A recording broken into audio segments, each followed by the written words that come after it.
Dangan ang lupang hinirang sa saliw ng Pasig City Symphonic Band, mga kababayan, ang pambansang awit ng Pilipinas.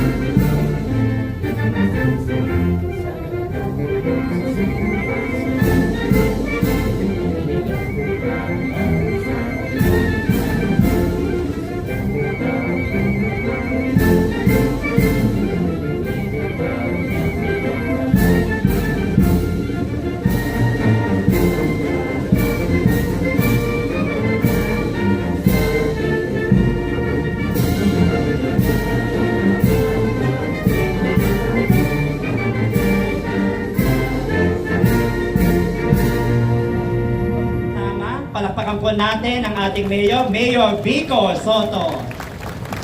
Maraming salamat. Sa Senro, magandang umaga po sa inyo, sa host natin ngayong umaga.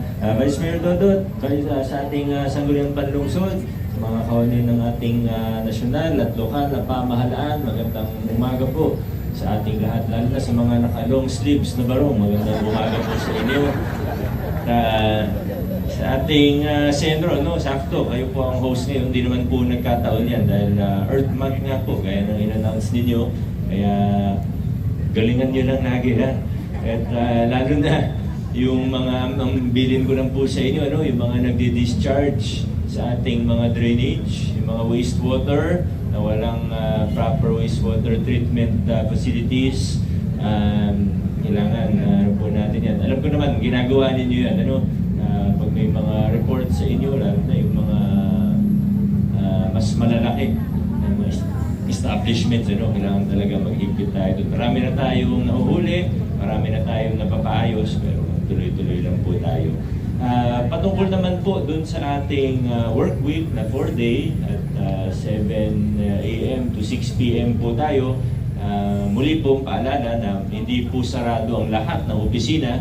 Yung mga ibang nasa field, tuloy-tuloy rin po sila. Pero yung sa opisina naman po, yung mga one-stop shop natin sa Ayala the 30th at sa sa Metro East, sa Robinsons Metro East, ay mananatiling bukas tuwing Biyernes. Ano?